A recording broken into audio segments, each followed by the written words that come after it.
Assalamualaikum warahmatullahi wabarakatuh. Pemirsa di mana saja Anda berada, selamat berjumpa kembali dengan channel YouTube Insan Dongeng. Pada kesempatan ini saya Bang Elgi akan melanjutkan Liku-Liku Jalan Kehidupan bagian ke-14. Terima kasih kepada semua subscriber yang selalu setia mengikuti. Selamat mendengarkan. Dua reserse tadi berbisik satu sama lain, kemudian yang seorang segera berusaha untuk menolong si Teteh, dibantu oleh tukang-tukang beca, yang seorang lagi mengatur ini dan itu dari atas jembatan. Tapi sementara itu matanya terus-menerus mengikuti gerak-gerik Bu Sumo. Sayang tak ada seorang pun di antara tukang-tukang beca itu yang dapat berenang, sehingga usaha untuk menolong si Teteh baru dapat dilakukan 15 menit kemudian setelah muncul beberapa orang nelayan. Tapi mereka pun baru berhasil 1/4 jam kemudian, itu pun si Teteh sudah tidak bernyawa. Jenazahnya kemudian dibaringkan di tepi jalan diterangi lampu beca.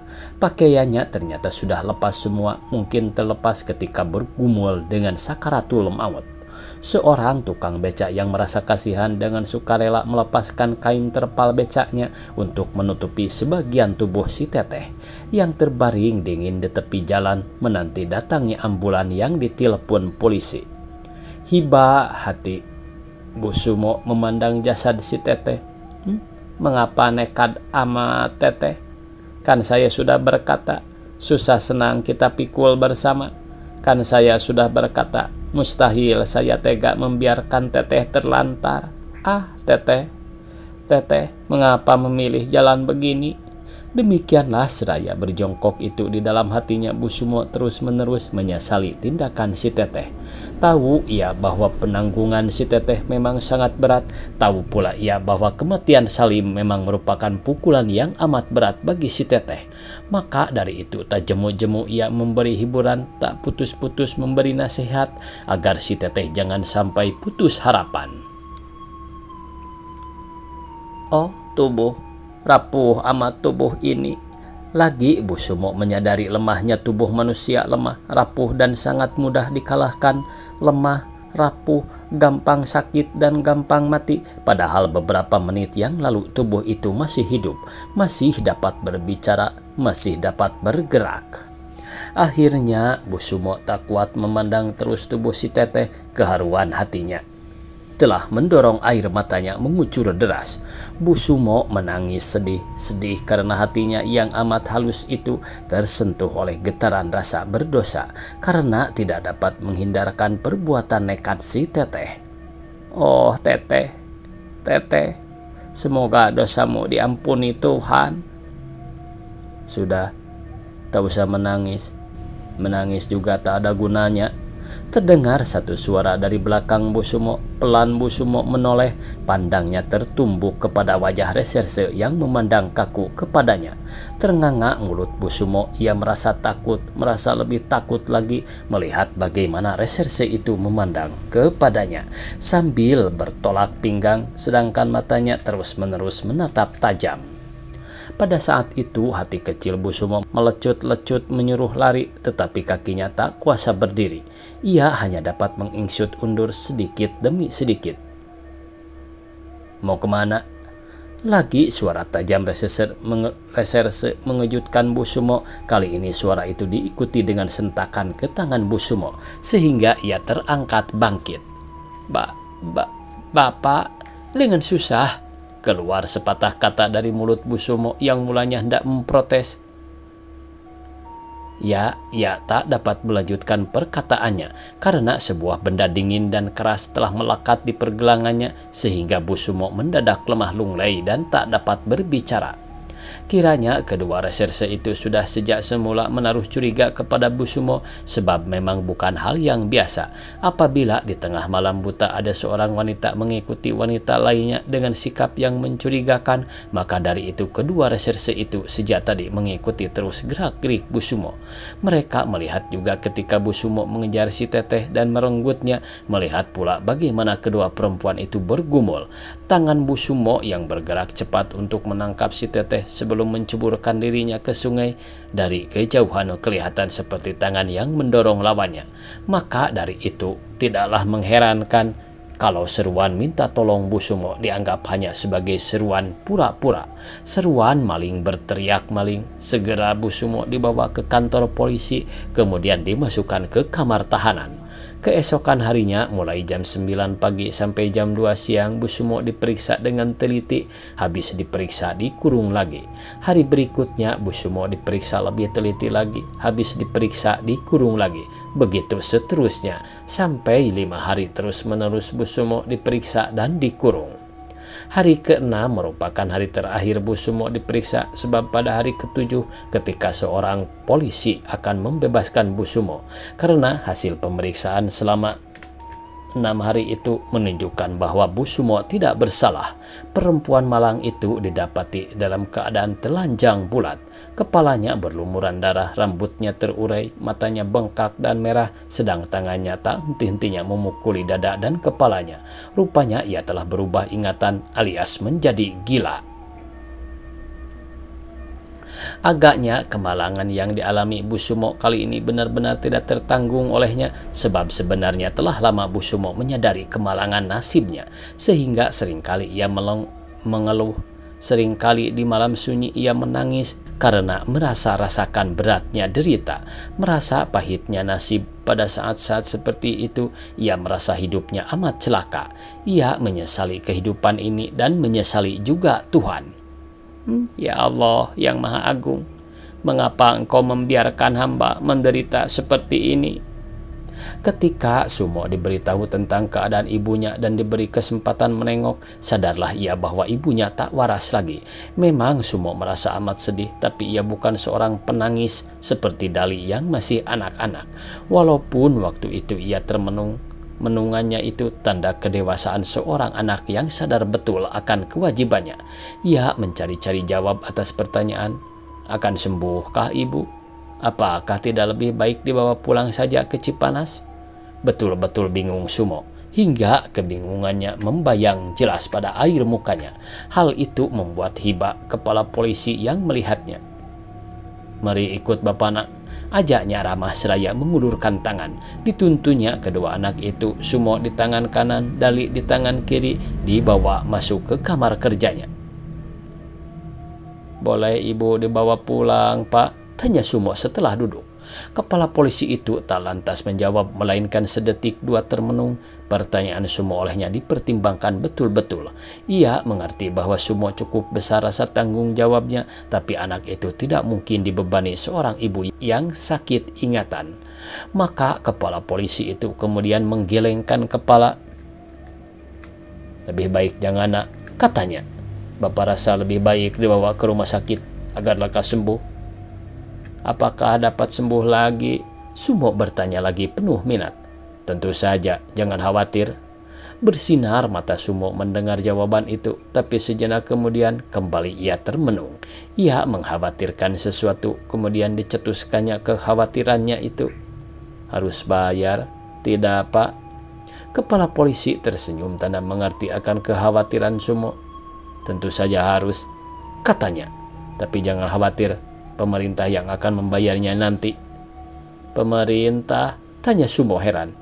Ya, pemerintah. Semua orang yang tidak mampu tidak usah membayar, negara yang akan menanggungnya.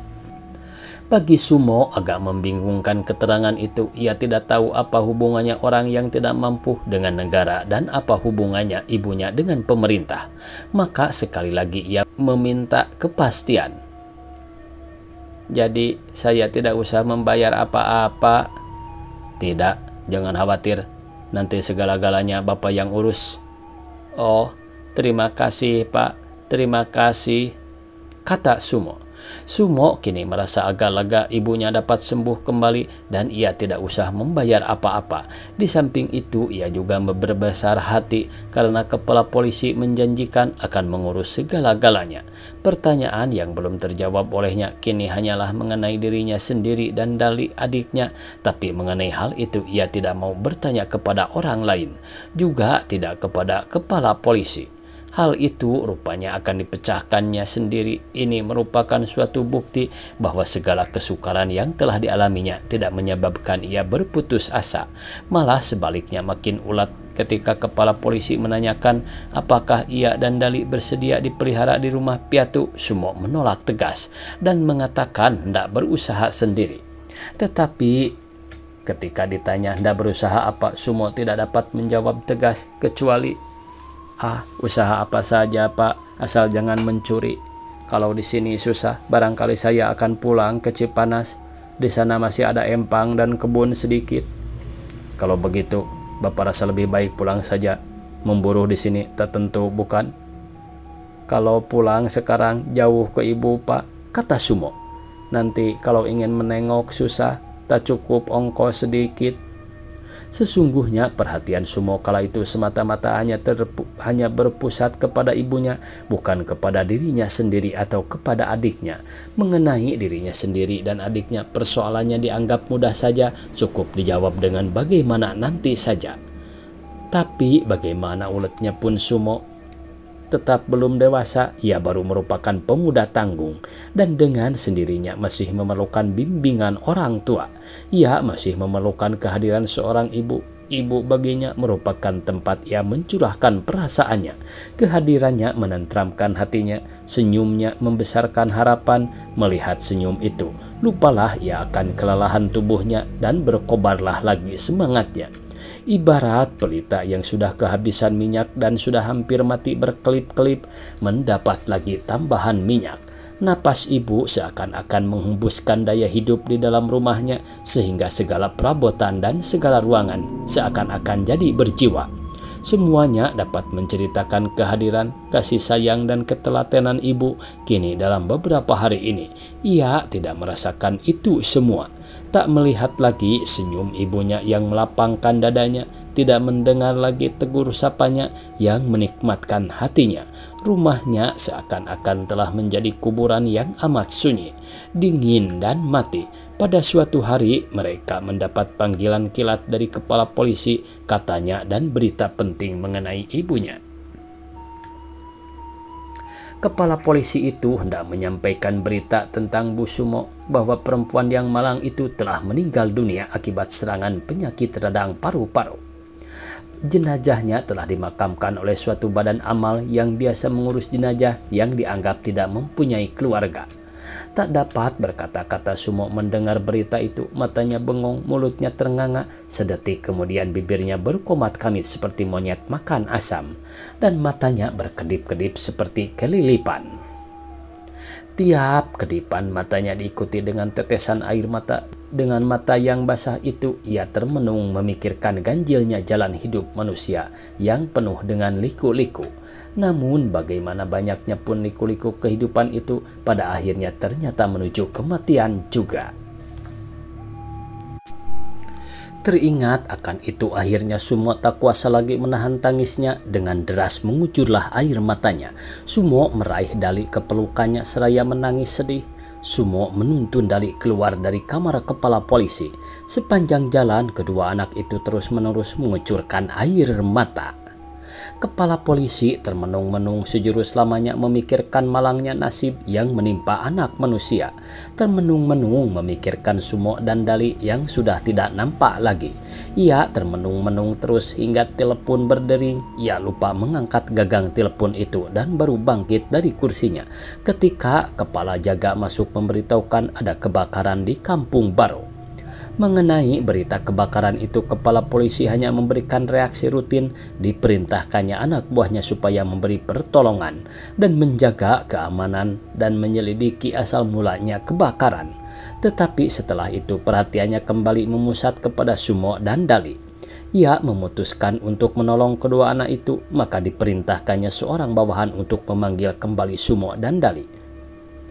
Bagaimanapun, kedua anak itu harus dibawa kemari. Demikian perintahnya tegas. Tapi ketika prajurit polisi itu menghadap kembali, ternyata tanpa Sumo dan Dali. Ia melaporkan bahwa Sumo dan Dali tidak ditemukan karena rumahnya telah menjadi abu. Barang-barangnya semua musnah kecuali sebuah koper kaleng yang sudah penyok. Apa isinya? Tanya kepala polisi. Prajurit itu segera mengambil koper kaleng dan membukanya. Isinya terdiri dari pakaian Bu Sumo, pakaian Sumo dan Dali, beberapa helai kertas bermaterai, sebilah golok cibatu, dan sehelai surat penghargaan dari pemerintah daerah Kabupaten Garut yang ditandatangani bersama oleh kepala kepolisian dan komandan militer setempat. Surat penghargaan itu menarik perhatian kepala polisi sehingga sampai 2 kali beliau membacanya.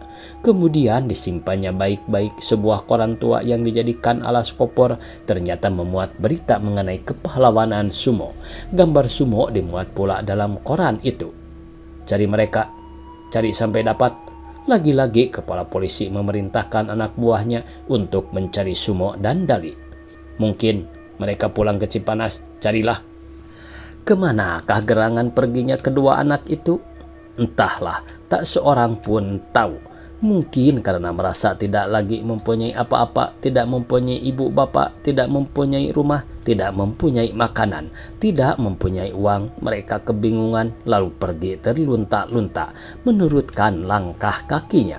Mungkin menuju ke Garut karena di sana masih ada kekayaannya, atau mungkin pula mereka telah menggabungkan diri dengan petualang-petualang yang menjadi penghuni kolong jembatan dan gerbong-gerbong kosong untuk mencoba mempertahankan hidupnya dengan jalan baru, entah dengan mengemis, entah dengan jalan apa. Tetapi bagaimanapun keadaannya dan kemanapun mereka pergi, serta apapun yang mereka lakukan, dan bagaimanapun berubah-ubahnya penghidupan mereka, namun ada satu hal yang mereka pertahankan, ada satu hal yang tidak turut terbakar, dan masih tetap mereka miliki, yaitu nama. Nama yang telah disebut oleh begitu banyak orang, nama yang mewakili beribu-ribu pengungsi yang senasib dengan mereka. Nama Sumo dan Dali yang tidak berubah dan tidak berganti. Nama yang merupakan saksi yang bercerita kepada Anda tentang betapa besarnya akibat-akibat yang menyedihkan yang harus diderita rakyat karena masih merajalelanya gerombolan bersenjata di tanah air kita. Selain nama, mereka juga masih memiliki hidup, dan karena itu setiap hari mereka masih menggoreskan riwayat kepahitan hidupnya. Dan dengan riwayat itu mereka hendak mengetuk hati nurani kita. Kepala polisi yang telah mengetahui riwayat mereka rupanya telah menggariskan suatu rencana untuk menolong mereka.